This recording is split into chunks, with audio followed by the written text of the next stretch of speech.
Graça e paz, amados. Mais uma vez estamos aqui prosseguindo num assunto conhecendo a lei para entender a graça. Essa é a parte 5. Nós vamos dar prosseguimento aqui para terminarmos sobre este assunto, tá bom? Que Papai Celestial vem trazer mais revelações para nós. E eu desejo a você o melhor dia, tá? Um excelente dia a vocês, o melhor dia a cada um de vocês, a cada família. Nós vamos prosseguir no nosso assunto aqui. Então, nós paramos lá na parte de Lázaro, onde concluiu a ressurreição de Lázaro, e falamos agora sobre Maria, né? Maria representando a graça, né? Porque tivemos, para você que está iniciando aqui nesse vídeo, falamos sobre a representação da lei e a representação da graça. De que Marta representava, tinha uma expressão de representação daqueles que estão na lei. E Maria tinha uma representação daqueles que estão na graça. Então, o que tem sido ensinado aqui, que tudo faz símbolo. Que nós não podemos desprezar os antigos escritos, porque eles nos fazem entender o novo, ou a graça. Se você despreza os ensinos da lei, você está desprezando também os ensinos da graça, porque por meio dos ensinos da lei, você vai entender os ensinos da graça. Como foi dito aqui, eu torno a dizer, não tem como uma pessoa comum pegar as epístolas paulinas e ler e entendê-la. Porque eu digo para você, meu amado e querido irmãos, se lendo o período da lei, que é mais histórico, é claro que tem profecia, tem escatologia, mas muito mais difícil é entender a revelação da graça por meio de Paulo, sem a lei, sem compreender as coisas da lei. Por quê? Porque as palavras ditas a Paulo são palavras espirituais. Quando a lei não, a lei trazia sombra, trazia enigmas que para nós é difícil de compreensão. Por quê? Porque não vivíamos aqueles tempos, mas eles daquela época já estavam acostumados com os enigmas. Por isso que Jesus falou para ele com enigmas. Eles já podiam entender a linguagem de Jesus. Jesus pegava fatos que aconteciam naquela época e aplicava para ensinamento para eles. Jesus sempre ensinou para eles sobre aquilo que eles acreditavam, usando coisas e cenários que eles podiam entender. Entendeu, amados?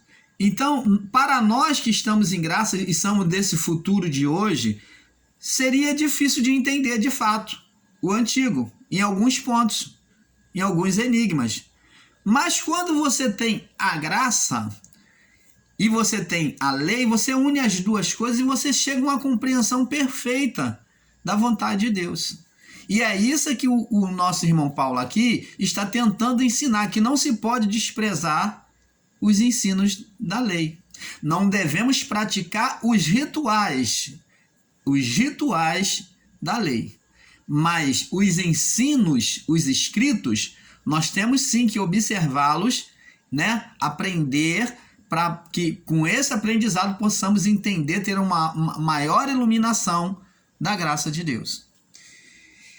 E como falamos, Maria foi a primeira que testificou a ressurreição de Jesus, pelo anjo, pela palavra falada, que o anjo disse para ela que Jesus havia ressuscitado. Preste atenção, amados. Você vê que a fé veio em Maria pelo ouvir. Eu pergunto a você, ela viu Jesus ressuscitar? Não. Mas ela acreditou na palavra do anjo. Mas por que Maria acreditou na palavra do anjo? Por causa das palavras que ela já havia ouvido de Jesus. Então ela entendeu, e quando o fato aconteceu, aquilo testificou no coração dela de tudo aquilo que Jesus havia falado. Então ela pôde entender que verdadeiramente o seu mestre havia ressuscitado. E ela foi anunciar para os outros discípulos e apóstolos. Então você vê que Maria aqui testificou a fé acerca da ressurreição de Jesus. Nós vamos ver aqui no livro de João, capítulo 20, no verso 1 ao 2. Vamos ver aqui, João, capítulo 20, do verso 1 ao 2. João 20, verso 1 ao 2. Diz assim: No primeiro dia da semana, Maria Madalena foi ao sepulcro de madrugada, sendo ainda escuro, e viu a pedra tirada do sepulcro. Correu, pois, e foi a Simão, Pedro, e o outro discípulo, a quem Jesus amava, e disse-lhe: Levaram o Senhor do sepulcro, e não sabemos onde o puseram. Então, a primeira visita dela, você vê que ela se desespera. Mas na segunda visita que ela vai, o anjo vem anunciar para ela que Jesus havia ressuscitado. Você está vendo? Ela vai anunciar as boas novas. Então, Maria tem a representação da graça de Deus. Então, nós temos outras representações, inclusive, uma delas eu já falei aqui para vocês, já ensinamos aqui, que está retratado lá no livro de Levítico 16. Você lembra? Do bode Azazel. Você vê, a lei explicando a graça. A lei explicando a graça. O bode Azazel era o bode a quem carregava o pecado de todo o povo, toda a condenação. Era arrastado por um homem para o deserto e lá morria, era largado por esse homem voltava para o local da sua habitação, deixando o bode lá para morrer no deserto. Esse mesmo bode, que era o bode Azazel, expressando, o anjo Azaziel com os seus vigilantes que foram aprisionados, e que sobre esses anjos caiu toda a culpa e condenação da corrupção humana sobre Adão e sobre estes anjos. Caiu toda a culpa de condenação da corrupção humana a partir daí. Por que caiu sobre os anjos? Primeiro, eles deixaram o seu estado natural. E segundo, os anjos tinham a responsabilidade de cuidar da criação de Deus. Era o ministério deles. Então, uma vez que eles deixaram a sua habitação, fizeram o que era errado, eles jamais poderiam voltar para os céus, e, além do mais, o responsável se tornou culpado por todos os males da criação, junto com Adão. Então, homem se tornou culpado e anjos se tornaram culpados, sendo que o líder dele, Azaziel, a qual foi atribuída ao nome do bode Azazel, que foi o culpado.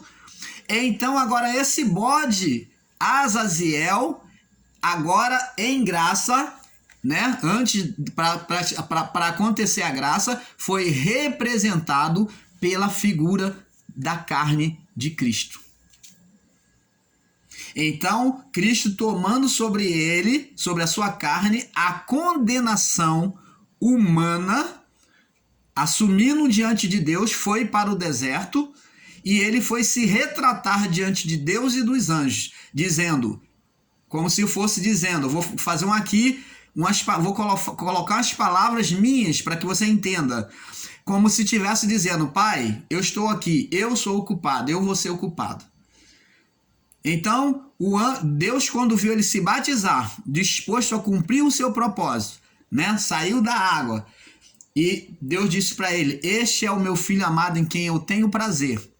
Após isso, o Espírito levou. Quem levou Jesus? Que nem aquele homem que levou o bode para o deserto. Quem? Não foi humano, mas foi quem? O Espírito Santo. Conduziu, levou Jesus, que nem o bode Azazel, como culpado na sua carne pelo pecado da humanidade. Aquilo dali era como se uma advocacia, vou usar o termo para que você entenda melhor. É como se fosse uma advocacia celestial. Jesus ali advogando por nós, se apresentando diante de Deus, falando: ó, a responsabilidade é minha. Eu vou assumir a culpa. Você está vendo, amados e abençoados em Deus, como é que a história, os escritos do passado não podem ser desprezados? É por isso que o irmão Paulo deu todo esse rodeio para que você entenda que você não pode desprezar os escritos antigos. Como é que você vai receber iluminação em graça se você não entender?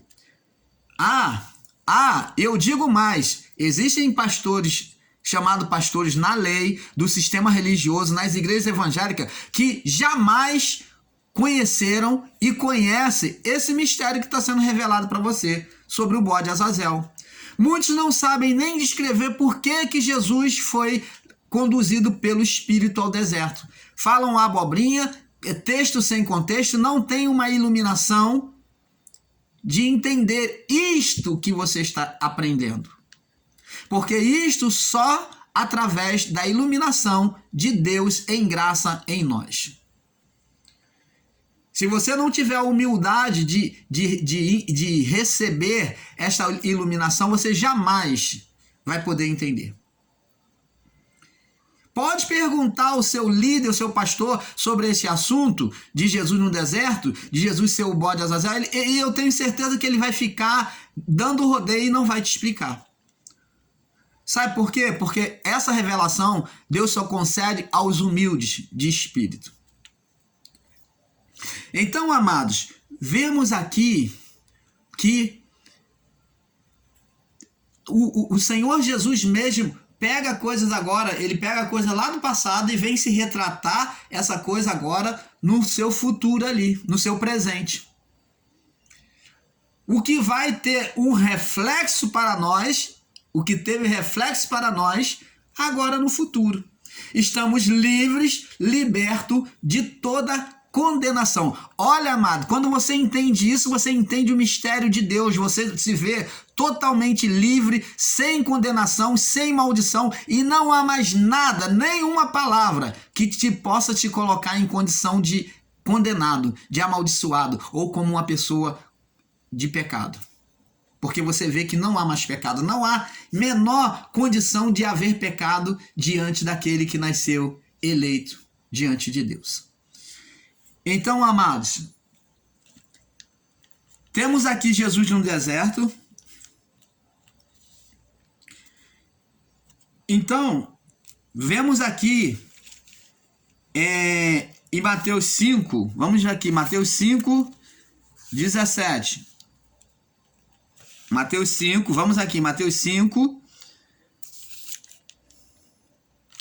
Mateus 5, capítulo do 17 ao 41. Jesus diz aqui, ó, para você que despreza a lei, você que está em graça, está ensinando que não se pode pegar conteúdos da lei para poder ensinar a graça. Você está, meu amado, eu digo, e põe a minha cara, eu digo sem menor medo de errar. Você está totalmente equivocado. Eu posso usar, sim, escritos da lei para explicar a graça, para trazer o entendimento da graça. Diz aqui, Jesus disse, ó, Mateus 5,17, não cuideis que eu vim destruir a lei, os profetas. Então, você está entendendo? Jesus é a expressão da graça. Assim como Maria, que aceitou a graça que Jesus estava passando para ela. Então, Jesus ele diz assim, ó, não cuideis que eu vim destruir ou abrogar, que é o mesmo que destruir a lei e os profetas. Eu não vim acabar com a lei e com os profetas. Não vim destruir. Ou tem expressão na Bíblia que está escrito abrogar, que é a mesma coisa. Mas vim cumprir. Verso 18. Porque em verdade vos digo que até que o céu e a terra se passem, nem um jota ou nem um tio jamais se passará da lei, sem que tudo seja cumprido. Qualquer, pois, que violar um desses mandamentos, por menor que seja, assim ensinar os homens, será chamado menor no reino dos céus. Aquele, porém, que cumprir e ensinar, será chamado grande no reino dos céus.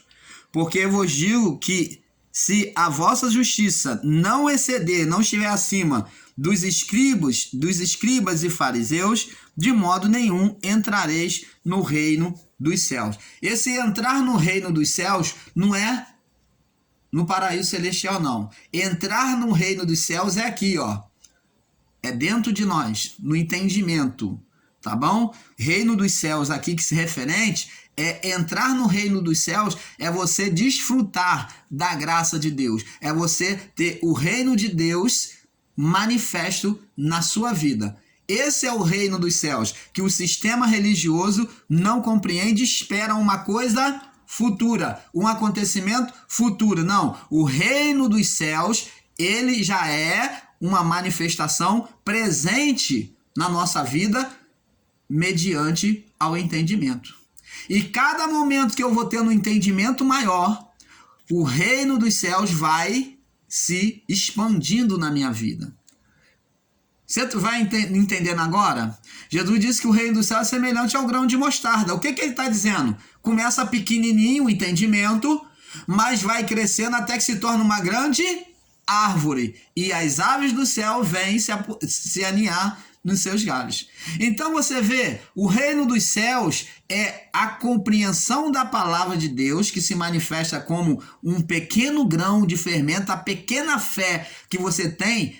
Então ela produz o entendimento das coisas de Deus, da graça de Deus, e vai se aumentando, e o reino dos céus vai sendo cada dia mais revelado, manifesto na sua vida.